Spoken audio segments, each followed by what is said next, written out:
wanna play tough and wanna hate this, I'll always show up and make a statement. I don't ever slow up, no I don't take shit. I got no love for the fakeness. If you wanna play tough and wanna hate this, I'll always show up and make a statement. Everything I do so instinctive and so passionate. Every word.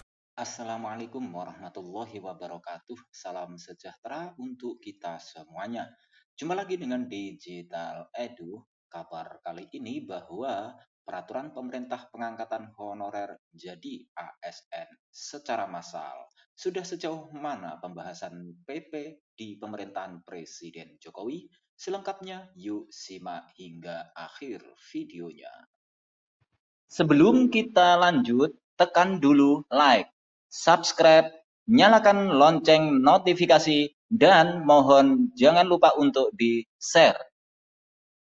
Pengangkatan jutaan honorer menjadi ASN P3K masih harus menunggu terbitnya peraturan pemerintah sebagai peraturan pelaksana Undang-Undang ASN 2023 pengganti Undang-Undang Nomor 5 Tahun 2014 tentang Aparatur Sipil Negara.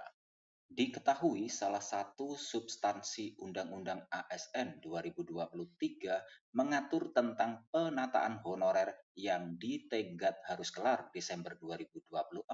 Hingga saat ini belum ada kepastian berapa dari 2,3 juta honorer yang akan masuk gerbong P3K paruh waktu. Belum jelas juga honorer bidang pekerjaan apa saja yang berhak mendapat tiket duduk di gerbong P3K penuh waktu. Diketahui jumlah tenaga non-ASN atau honorer saat ini di pangkalan data Badan Kepegawaian Negara mencapai 2,3 juta orang dari seluruh Indonesia.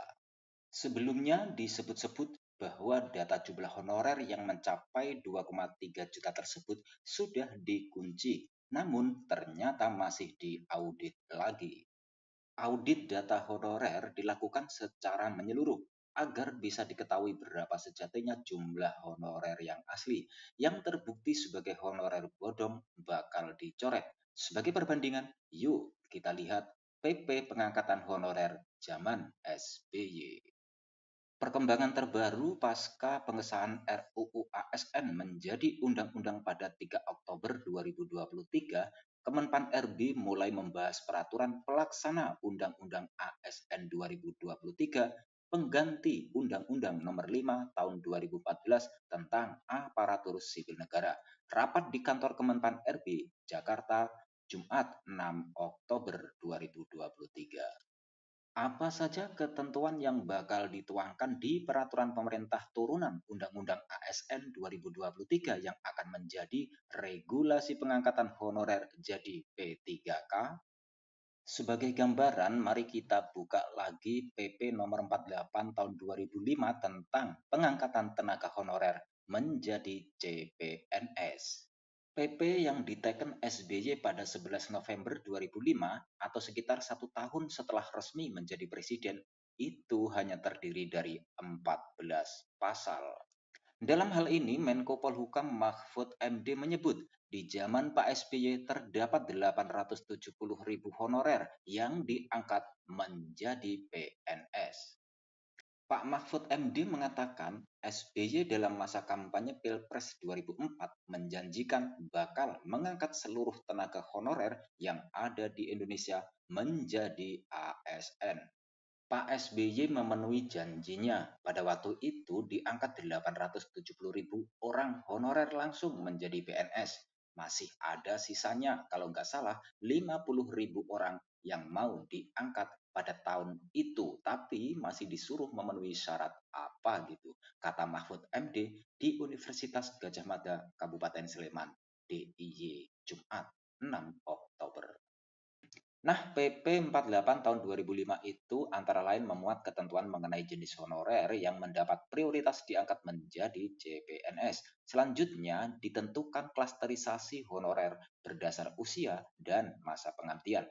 Nah, begini bunyi pasal 3 PP 48 tahun 2005. Ayat 1, pengangkatan tenaga honorer menjadi calon pegawai negeri sipil diprioritaskan bagi yang melaksanakan tugas sebagai A. Tenaga guru, B. Tenaga kesehatan pada unit pelayanan kesehatan, C. Tenaga penyuluh di bidang pertanian, perikanan, peternakan, dan D. Tenaga teknis lainnya yang sangat dibutuhkan pemerintah. Ayat 2 berbunyi, pengangkatan tenaga honorer sebagaimana dimaksud pada ayat 1 didasarkan pada usia dan masa kerja sebagai berikut. A. Tenaga honorer yang berusia paling tinggi 46 tahun dan mempunyai masa kerja 20 tahun atau lebih secara terus-menerus. B. Tenaga honorer yang berusia paling tinggi 46 tahun dan mempunyai masa kerja 10 tahun atau lebih sampai dengan kurang dari 20 tahun secara terus-menerus. C. Tenaga honorer yang berusia paling tinggi 40 tahun dan mempunyai masa kerja 5 tahun atau lebih sampai dengan kurang dari 10 tahun secara terus-menerus. Dan D. Tenaga honorer yang berusia paling tinggi 35 tahun dan mempunyai masa kerja 1 tahun atau lebih sampai dengan kurang dari 5 tahun secara terus-menerus. Selanjutnya pada pasal 4 ayat 1, pengangkatan tenaga honorer sebagaimana dimaksud dalam pasal 3 ayat 1 dan ayat 2 huruf A dilakukan melalui seleksi administrasi, disiplin, integritas, kesehatan, dan kompetensi. Ayat 2, pengangkatan tenaga honorer sebagaimana dimaksud dalam pasal 3 ayat 1 dan ayat 2 huruf B, huruf C, dan huruf D, selain melalui seleksi sebagaimana dimaksud pada ayat 1, wajib mengisi _menjawab daftar pertanyaan mengenai pengetahuan tata pemerintahan kepemerintahan yang baik dan pelaksanaannya terpisah dari pelamar umum. Dan ayat yang ketiga, pengangkatan tenaga honorer sebagaimana dimaksud dalam pasal 3 pada prinsipnya memprioritaskan tenaga honorer yang berusia paling tinggi dan garing atau mempunyai masa kerja lebih banyak.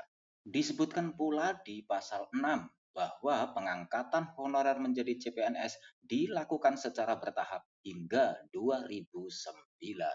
Di bagian penjelasan PP nomor 48 tahun 2005 disebutkan bahwa pentahapan ini disesuaikan dengan jumlah lowongan formasi yang ditetapkan pemerintah dengan memperhatikan kemampuan keuangan negara. Penjelasan lainnya menyebutkan tenaga honorer yang berusia lebih tinggi dan garing atau mempunyai masa kerja lebih banyak menjadi prioritas pertama untuk diangkat menjadi calon pegawai negeri sipil. Dalam hal terdapat beberapa tenaga honorer yang berusia sama, tetapi jumlah tenaga honorer melebihi lowongan formasi yang tersedia, maka diprioritaskan untuk mengangkat tenaga honorer yang mempunyai masa kerja lebih banyak.